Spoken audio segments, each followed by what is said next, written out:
Hi, everybody. Welcome to reInvent. Welcome to creating your virtual data center in the cloud. My name's Gina Morris. I'm an engineering manager. I work on EC2 networking, and I've been building features for you since 2010 on AWS. So no matter what you do in AWS, there are two things that are going to be in the background of everything you do. The one is identity and access management, so it's a good idea to go out and learn a little bit about that. The second thing is VPC, Virtual Private Cloud. It's how you do networking in AWS. So what does it mean? What is Virtual Private Cloud? Well, it's virtual. It's your virtual network. Your virtual infrastructure is running in a virtual network. P is for private. It's private. It's entirely under your control. So you get to choose how it looks. You get to control what can and can't talk to what. And then C, it's your cloud. It's in the cloud. It's your cloud. It's your virtual private cloud. So show of hands, who here is a networking expert? Yeah, there we go. Be brave. There we go. So you guys are going to see a lot of stuff that's familiar, a lot of concepts that you're going to recognize, but in pretty much every case, you're going to find that it's more flexible, you get better visibility, and it requires significantly less maintenance than what you're used to. Everyone else who isn't a networking expert, maybe you don't want to become a networking expert. You want to use your time to get really deep in other areas. You want to work on building applications to deliver value to your customers. You don't want to worry about the network. And I've got good news for you. VPC is easy to use. You're going to be able to get up, get set, and get going while being secure pretty quickly. In fact, I think in about the first 20, 25 minutes of this talk, I'll give you everything you need to know to get started. Now, there are a lot of you here. This is an introductory level session. 200 is the lowest. This is 201. It's an intro session. So if you are already an expert in VPC, you're pretty familiar with how things work, this may not be the session for you. So letting you know ahead of time what to expect. Those of you who really want to learn about VPC, you've come to the right place. Yeah, I got the second part, which is using the clicker correct.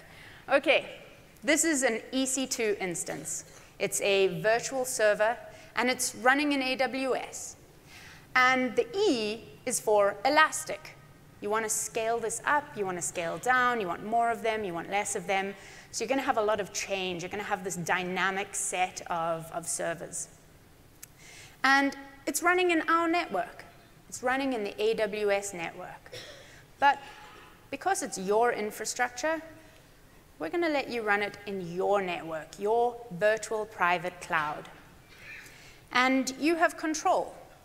So you're going to pick the IP ranges. You're going to pick specific IPs for specific things. You're going to divide this network up into subnetworks. And we'll talk a little bit about how you use these subnetworks for higher availability. And you're going to also choose what parts of your network or your whole network, what connectivity you give that network. So what are we doing today? What's the agenda? So firstly, we're going to get you familiar with the basic anatomy of a VPC. What are the pieces? How do they work? What are they for? Secondly, I'll walk you through a basic example. And the simplest example is an internet-connected VPC, because that's going to pretty much solve most of your initial use cases. And that's going to be the first half of the talk. The second half of the talk, we're going to focus on different connectivity options other than just internet access for everyone. We'll also take a look at different AWS services and how they interact with your VPC, so more than just EC2. So the simplest VPC, I said, is an internet-connected VPC, a VPC with internet access. And many of you in your AWS accounts will already have a VPC just like this. It's called your default VPC. And if it suits your needs and that's all you need, you are welcome to use it. That's totally fine. But it still behooves you to understand how VPC works so that you can make changes or you can do different things later, and you can make sure that you're not going to run into any issues later on. So let's get started. What are we going to have to do to create this VPC? First thing, we're going to choose an IP address range, right? We control it, we pick it. Next thing, we'll divide our network into subnetworks or subnets, and I'll talk about how you use these to build higher availability applications. We're going to add routing so that our network is reachable from the internet. And once it's reachable from the internet, we're going to talk about how do we make it only accessible to the traffic that we actually want it to be accessible to. So choosing an IP address range. This is my network. I get to pick it. It's a private network, so I want to pick a private range of IP addresses. Some of you are going to recognize this, so I'll go through it pretty quickly. We use this notation a lot in VPC, and I'm going to be using it in this talk. This is CIDR notation. That's classless interdomain routing. And it's an IPv4 address, followed by a slash, followed by a number. And the way it works is you write the IPv4 address out in binary, so you get a 32-bit number. And then the /16 means you hold the high 16 bits steady, and the low 16 bits can vary. So this gives us the IP range 172.31.something.something. All of those IPs are in this IP range. Now, this was an IPv4 example. I'm going to use a lot of IPv4 examples in this session. VPC does support IPv6, and there is a session later today that focuses specifically on IPv6. So this is the range I'm choosing, 172.31.something.something. So the question is, why? So the first thing you want to think about is following convention. RFC 1918 is an RFC for private networks. So to make it easier when other people have a look at my IP addresses, they understand what they are, I'm going to follow convention. The second thing we've done is pick a /16. It's big. It gives us over 65,000 IP addresses to use. Now, you may not really need that much space on day one. That's totally fine. It doesn't cost you anything, and it gives you so much room to grow, to move things around. So you might as well just go with a /16. Now, one other thing to bear in mind is, do you have other networks that you may want to connect your VPC to? Do you have an on-premise data center?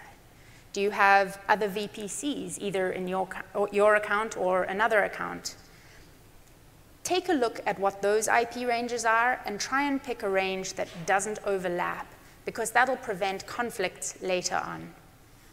And if you're not sure, you can start with a smaller IP range, because you can come back later and add additional non-contiguous IP ranges to your VPC. Right, so we've got IPs. Let's talk about subnets or subnetworks. They're basically a sub-range of that IP address space that we made for the VPC. And they are how you use VPC to deploy high availability applications. So AWS has 16 regions, and a VPC is within a region, right? So in this example, I'm going to use our Dublin region, EU West 1. And an availability zone is, a region is divided into availability zones. So we've got EU West 1A, 1B, and 1C. An availability zone, for those who don't know, is kind of like a data center. It's got redundant power, redundant networking. It's designed to have completely separate failure characteristics from any other availability zone. So you can see how you would want to build your applications across multiple availability zones. So when you create a subnet is within an availability zone. And you need subnets because when you run an instance, when you create certain AWS resources, you're going to be specifying the subnet that you want those resources to be in. So having subnets is how you get your resources into a specific availability zone. So we pick ranges, just like we did for the VPC, 172.31.0.something, 172.31.1.something, same thing for EU West 1C. So to recap, subnets, VPC sizing, /16, a really nice big VPC. For your subnets, we recommend a /24. Those of you who are good at math will be saying, aha, there's an error on the slide. It should be 256. It actually should be 251 because we reserve 5 IPs. And then we also recommend that you create a subnet in each and every availability zone so that you can launch instances into every availability zone. Now, you can add and remove subnets. You can have more than one. Don't worry too much about it. Remember, we've got the /16, so we have lots of space. Right, so this kind of brings us to the point of a network, which is sending traffic, routing. So how do we send traffic to the internet? So routing in your VPC is done with route tables. And route tables are a simple, easy-to-read list of rules that say traffic destined for this destination should be sent to this gateway. When you create a VPC, you get a default route table, and that applies to everything inside of your VPC. But you can override routing on a subnet by subnet basis. And we'll go into that in a bit more detail shortly. So this is a look at the console, route tables. Here is the rule. So the rule that's created by default in every route table says traffic destined for the IP address range of this VPC should be routed local. It should stay within the VPC. And if it's routed in, if you're trying to send traffic anywhere else, there's no rule. So it's going to go nowhere. The traffic will get dropped. And sometimes that's what you want. But not in this case. In this case, we actually want to send traffic to the internet. So to send traffic to the internet, you create an internet gateway. And you attach this to your VPC. And it's pretty simple. It's a gateway that sends traffic to the internet. So we go back to our route table, and we add a route. And the route says everything that matches 0.0.0.0/0, that's CIDR notation for match everything. It's a default route. Everything that matches that should be sent to the internet gateway, to the internet. Now, the order doesn't matter of the rules. It's doing most specific route, so you don't need to worry about that. The other thing to think about here is, I know it says internet gateway. It's not a single point of failure. This is an abstraction backed by something highly available. So now we're sending traffic to the internet. But we don't really want to get traffic from just anywhere, right? So that brings us to network security. And AWS VPC has some pretty powerful yet simple tools that allow you to do network security. And this is the kind of thing that you would, in a traditional data center, do with firewalls. So here's an example. We've got some web servers. And our web servers accept requests from the internet. And in the course of handling one of these requests, they turn around and they make a request to some backend servers. Right? So we've got our yellow web servers and our blue backend servers. And they share, each group of instances shares a common use, a common purpose. So different rules apply to them. They're in different groups, different security groups. So we can create these security groups, put the appropriate instances in them, and we can say, allow web traffic from everywhere to my web servers. But for my backends, only allow traffic from my web servers, from instances in my web servers group. This is how this looks in the EC2 console. You create a security group, and your security group has a rule that says allow all HTTP traffic, right? So you control the protocol, you control the port, and you control the source from everywhere. You'll also see here I've got an IPv6 example just to show you that it works exactly the same. It's pretty simple.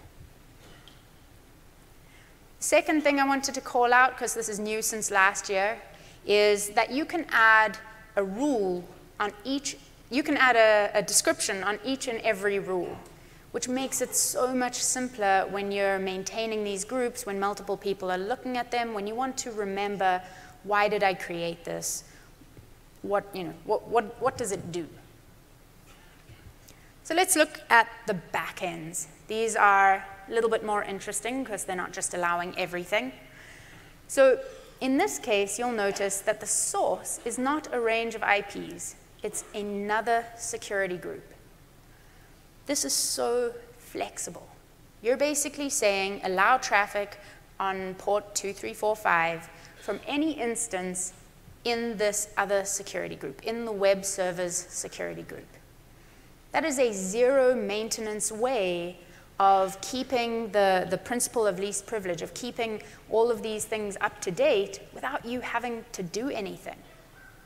You can add and remove IPs, right? Because in a traditional data center, you would have to go in and change the config every time you created a new server.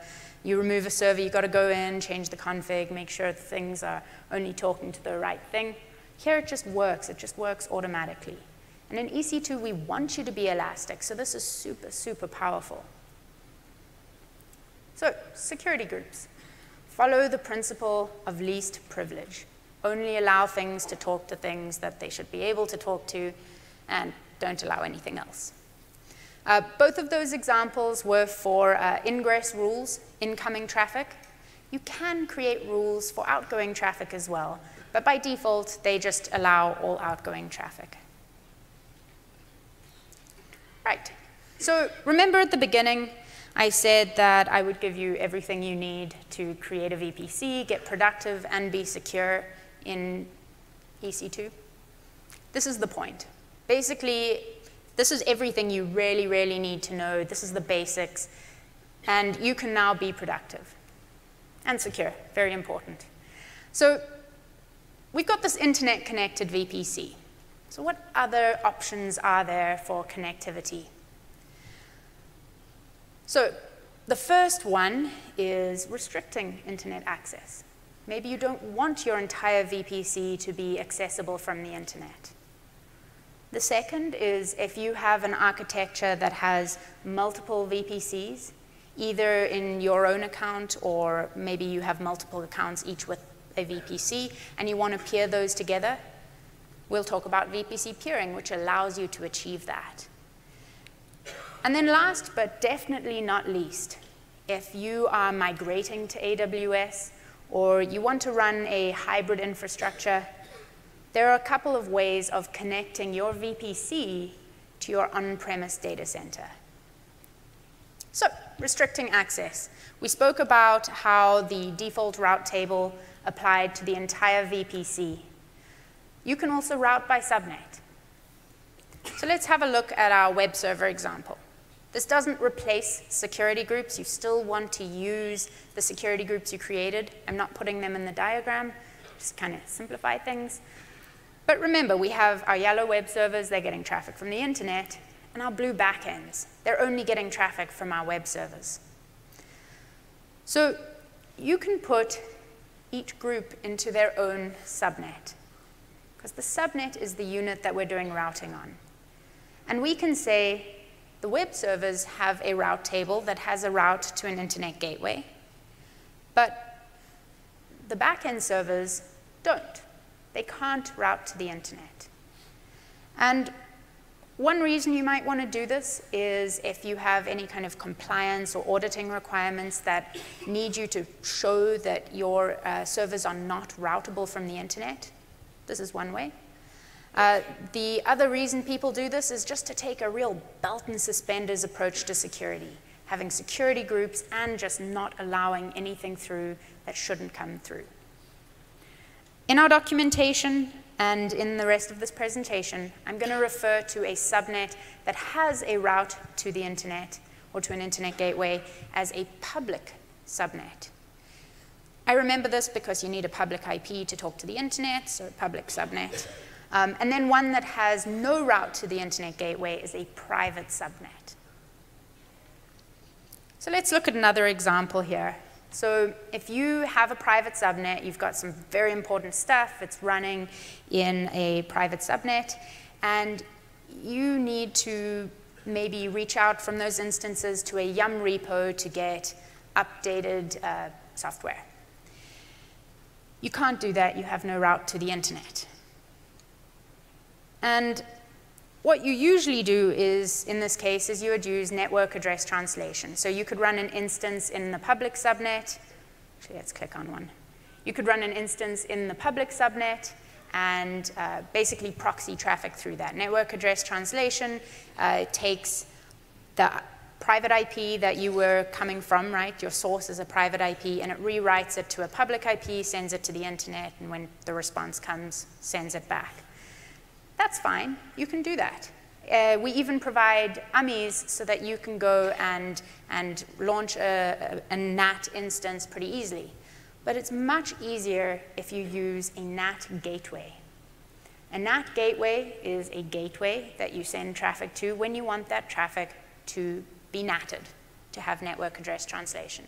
So you create this in EC2 in the console using the APIs.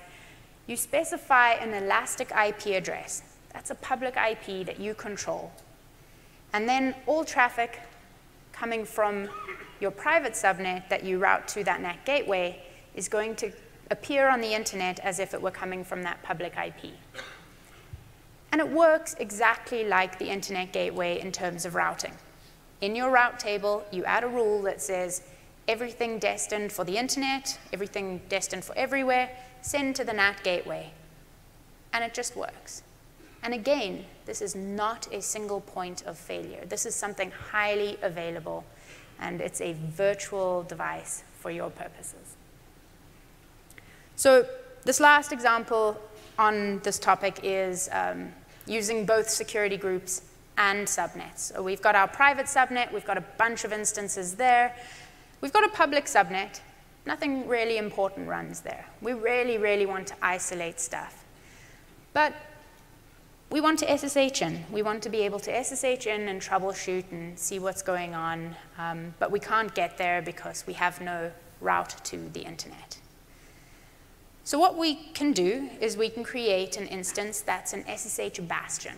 That's kind of like a proxy for your SSH connections. And this SSH bastion is going to be in a security group, right? So I can SSH to that bastion because it's got access to the internet. It's got a route to the internet. But I'm going to put it in a security group and say, only allow SSH connections, right, port 22, from a known IP range. I don't want just anyone being able to SSH to my bastion instance. I want to say, when people are in my data center, they can SSH to my bastion instance. And from the bastion, you can SSH into your remaining fleet, right? Anything coming from the bastion is allowed. Anything coming from your corporate IP or your known IP range is allowed. So the subnet would have just been a big yes, no. The security groups allow you some finer grained control on port, on source, on protocol. Right. Who here is thinking of an architecture that maybe has more than one VPC in it or more than one account in it? It's pretty common. Yeah, I see a lot of hands. There we go. So when you have multiple VPCs and you want to share either some resources, some services across those, you have one option, which is you can connect both of those VPCs to the internet, and you can send traffic out of one across the internet into the other. But as we've just discussed, you have many reasons why you don't want to just be opening things up to the internet. So that's where VPC peering comes in. VPC peering gives you private IP connectivity between two non-overlapping VPCs. Right? This is where that IP range selection is important. This kind of allows you to build, as in the picture, a hub and spoke architecture. You've got one connecting to another one. So VPC peering, non-overlapping IP ranges, gives you full private IP connectivity. And one of the things that's really cool is your tools of least privilege, your security groups, just work here. They work exactly the same. So you can continue to be secure even though you've gone and joined these two networks. Now, you don't want a peering connection just to be created because one side said so. So the process to actually create a peering is the orange side would, in this case, the orange side, would initiate the request. Say, I want to peer with the blue VPC. The blue VPC would accept that peering request if they also want that connection to be opened. At that point, you have a peering connection. But no traffic is going to be sent until you do, yes, add a route. So the peering connection, PCX, it behaves just like a gateway. You say traffic that looks like it's destined for that other VPC over there, send that to the peering connection. And it's just going to work. Now, those of you looking closely at the slide will see that there's a gateway or a target type that we haven't discussed yet, the VGW. That's a virtual private gateway. And that's what we're going to talk about next. So, as I said, if you're migrating to AWS or if you have a hybrid deployment, it's very, very useful to be able to privately connect your on-premise data center with your VPC. Now, I'm going to take a brief segue here. This is kind of the genesis, in some ways, of VPC. Because back when EC2 launched, initially, there was no VPC. So when you launched an instance, you ran your instance in the EC2 network. And it was a 10.IP range. And you got given the choice between internet connectivity and internet connectivity. So you got internet connectivity. And you had security groups, so you could be secure. Like, it was pretty good. And this is the EC2 Classic network. It still exists today. But we started having customers who wanted to connect their own data centers to their resources in EC2. But they were running in a 10.IP range, and we were running in a 10.IP range, and those two things did not mix. And so that's kind of where VPC was born. We realized that customers really want to be able to control the network on both sides of that connection. So VPC is exactly that. It's allowing you control of your network in EC2. So there are two technologies for doing connections between your on-premise network and your VPC. The first is VPN, Virtual Private Network. And the second is AWS Direct Connect. I'm going to explain these at a very high level when you might want to use each, but they're massive topics all on their own. And so if this is something that is useful to you or interesting to you, you should definitely learn much more about them, go to some of the sessions. They are awesome and super useful. Okay, so high-level overview of VPN. In your own data center, you will configure one of your own devices, say a router, and you will use, we've got some step-by-step instructions in our documentation. We support a wide variety of vendors, multiple devices for each. And so you'll set up this router to be your customer gateway. Once you've set that up, you give us the statically routable IP address. Then on the VPC side, you create your virtual private gateway, your VGW. And if you've done this correctly, and everything's lining up, you're going to get 2 IPsec tunnels so that you can send encrypted traffic from your on-premise data center to your VPC over the internet. Now, we recommend that you go and configure and set both of these tunnels up because they terminate in 2 separate availability zones, allowing you to take advantage of AWS's global infrastructure. The last thing to do here is add a route to your route table that says, traffic that looks like it's destined for the IP range of my on-premise network, send it to my virtual private gateway. And that's all there is to it. Works pretty similarly from the VPC side for Direct Connect. However, instead of it being encrypted traffic over the internet, as it is with VPN, Direct Connect is literally plugging a cable from your equipment into our equipment in one of our many co-location centers around the world. Which one you use depends on your data transfer needs. So if you have really high data transfer needs, Direct Connect is going to be the best bet. And we do have customers who use both, as the slide says, for highest availability. Right, so that's VPC. That's a bunch of different connectivity options for getting between your VPCs, getting to the internet. Now I want to talk a bit about how VPC relates to the rest of AWS. Now, this hurts my feelings a little bit, but I suspect you aren't here at reInvent and you aren't interested in AWS purely because of networking or purely because of VPC. I suspect you're really here because of the wide variety of services that we offer and all of the exciting new stuff that's coming out. So I'm going to talk a little bit about how VPC and all of those other services interact. We're going to talk about DNS. You can do some cool stuff in your VPC with DNS. We're going to look at some services that actually run inside of your VPC. Then we'll talk about a pretty cool setup we have for getting private access to AWS endpoints from within your VPC.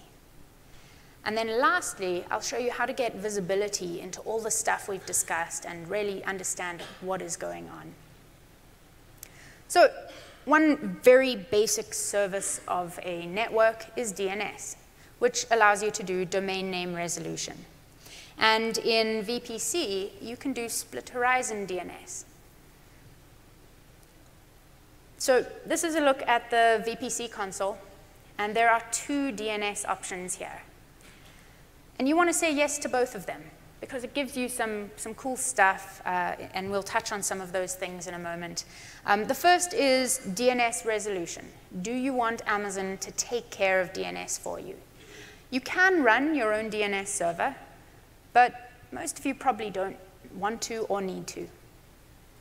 The second one is DNS hostnames. DNS hostnames means that every time you launch an EC2 instance, you'll get a hostname. And you get all of this without having to operate any machinery yourself. So this is a look at Amazon Route 53. This is Amazon's managed DNS service. And most of the time, people use this for public-facing DNS. But you can also use something called a private hosted zone, which allows you to take over a zone inside of your VPC. So, for example, I have taken over demohostedzone.org. I don't own that, but in my VPC, I control what DNS does. I can make demohostedzone.org do whatever I want. So in this example, I've set up example.demohostedzone.org to point to 172.31.0.99. That's a private IP in my VPC. So any server inside my VPC tries to access that DNS name, it's going to behave differently than it would if we were outside in the internet. That's pretty cool. So lots and lots and lots of AWS services are running infrastructure on your behalf. So it's your infrastructure. And because it's yours, we're going to give you the choice to run it inside your own network, in your VPC. Now, there are quite a lot of services. There are quite a lot of examples of this. So I'm not going to go through every single service that does this. but I will go over two patterns that you're going to see repeated over and over again. And specifically, these patterns exist to take advantage of the high availability infrastructure and multiple availability zones. So, first example is with Amazon RDS Database. When you create an Amazon RDS database, you're given the option to run the database in your VPC. And the first thing you're asked about is security groups, your tools of least privilege. And these work just the same as they do with instances. You specify what can and can't talk to what, and they just work. The second thing you're going to be asked about is subnets. And when we ask you about subnets, what we're really asking you about is availability zones. And so it's a good idea to specify more than one availability zone so that you can be distributed over multiple availability zones for higher availability. So with the RDS example, if you specified multiple subnets in different availability zones, you'd get a master database in one zone, in one subnet, and you'd get a failover candidate, a standby, in a second zone. And this I call the active standby pattern, right? Specified multiple availability zones, one active resource and one standby resource ready to come along if anything happens to the first. The other thing to call out here is you get a DNS name that's always going to point to the active database. So the second example is application load balancer. This is a layer 7 or an HTTP load balancer run by ELB, Elastic Load Balancing. Same thing, security groups, they work the same. And again, you're asked about subnets, but what you're really being asked about is availability zones. Except in this case, when you specify multiple availability zones, your application load balancer is actually going to create nodes in multiple availability zones so that it's constantly load balancing across multiple availability zones for higher availability. And you're going to see these patterns repeat over and over again for various different services.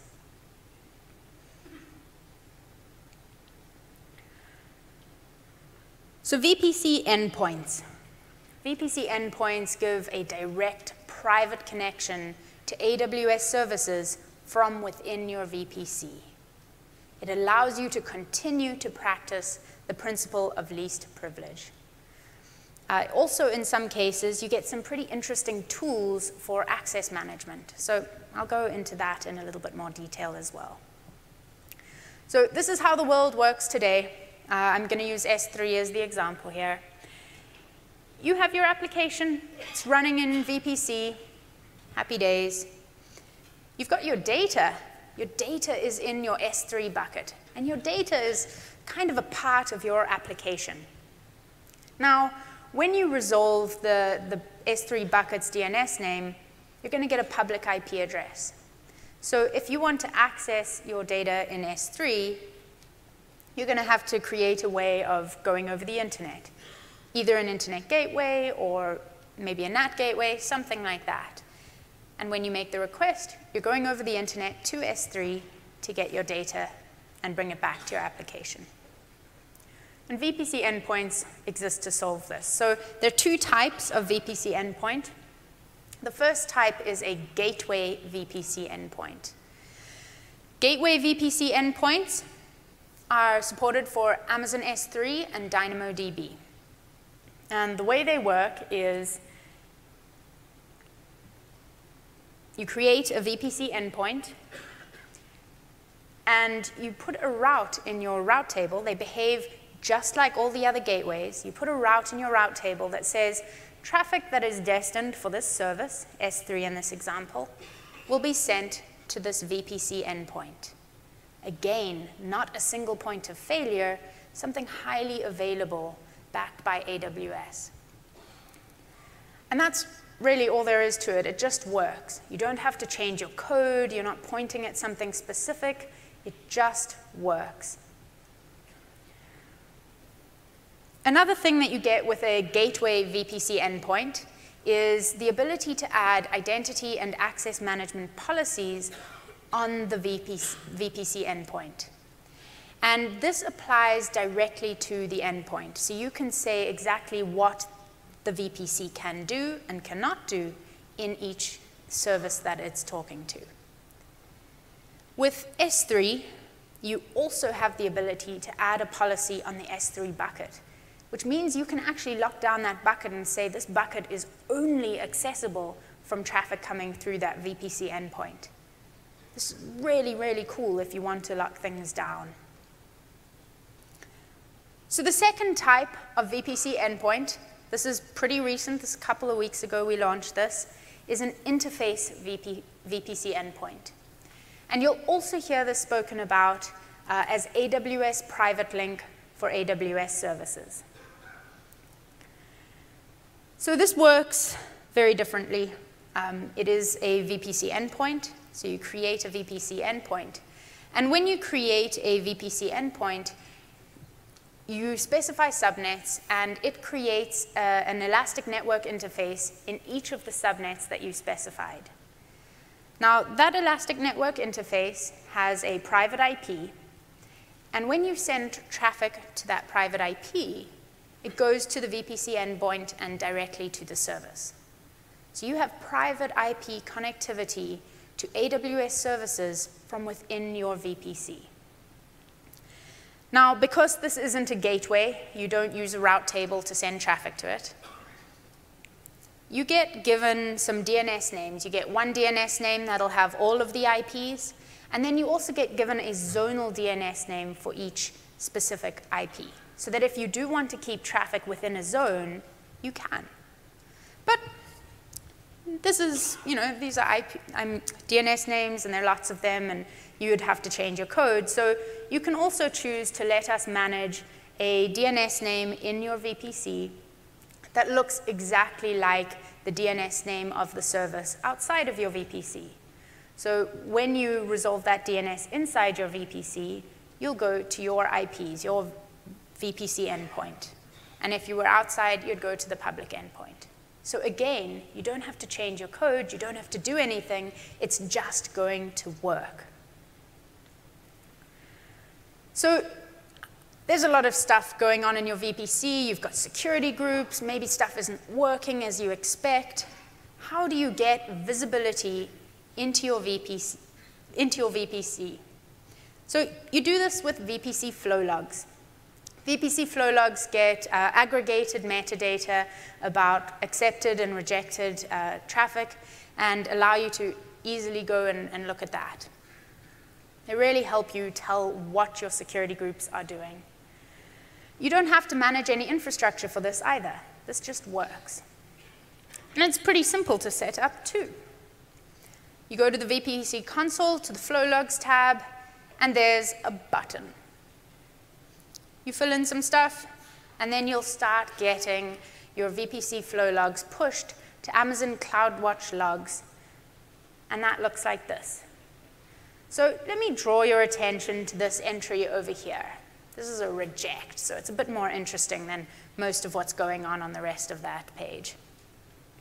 So we can see that this was some rejected traffic, and we can see that it was UDP port 53, which some of you may know is DNS. So someone was scanning my instance, trying to see if I was running a DNS server. And my security groups don't allow this kind of traffic, so this got rejected. It got dropped. But, who was doing that? Why were they scanning it? Well, we can do a reverse lookup on the IP address, and we can see that internetpolice.columbia was scanning for DNS servers, and they happened to hit one of my instances. Cool, I guess I can live with that. All of the accept traffic, anyone who's wondering, we expect that. We've got a load balancer running, we're load balancing traffic on port 8080, we want to see some accepted traffic, we want to know that our traffic is getting through successfully. Cool. Right, so to wrap up, what have we talked about? What have we learned today?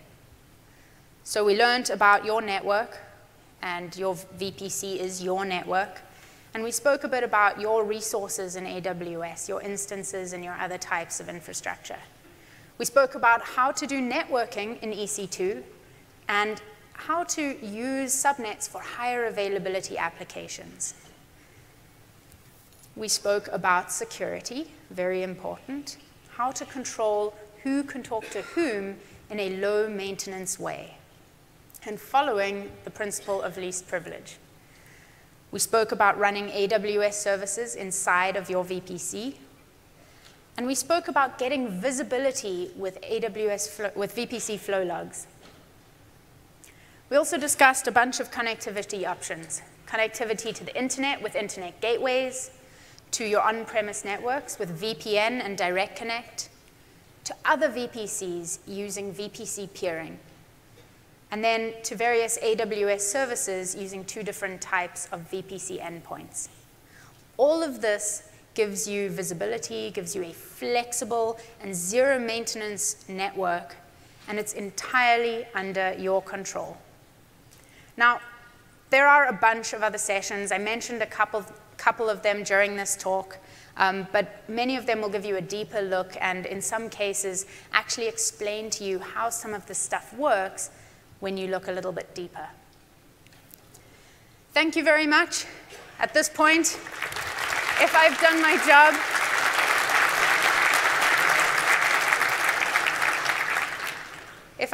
job, this year, I won't see you back here next year, but you will come back to reInvent. Cool. We'll be up front for questions if anyone has. Thank you.